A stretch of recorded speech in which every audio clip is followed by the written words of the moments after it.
Now I will demonstrate our autonomous rail patrol robot for track health analysis and targeted maintenance. This prototype shows how our system detects track defects, repairs minor issues using a robotic arm, and displays all data on a dashboard. This is our robot prototype. It is designed to move along the railway track and inspect it continuously. Let me explain the main parts of this prototype. These are the MYOSA sensors, which detect cracks, misalignment, and abnormal vibrations on the track. The controller, which acts as the brain of the robot and processes all sensor.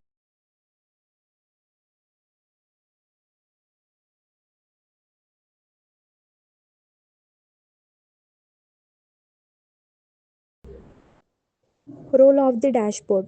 The dashboard shows real-time track condition, displays detected defects, also repairs status, stores data for future analysis, and helps authorities take quick and informed decisions.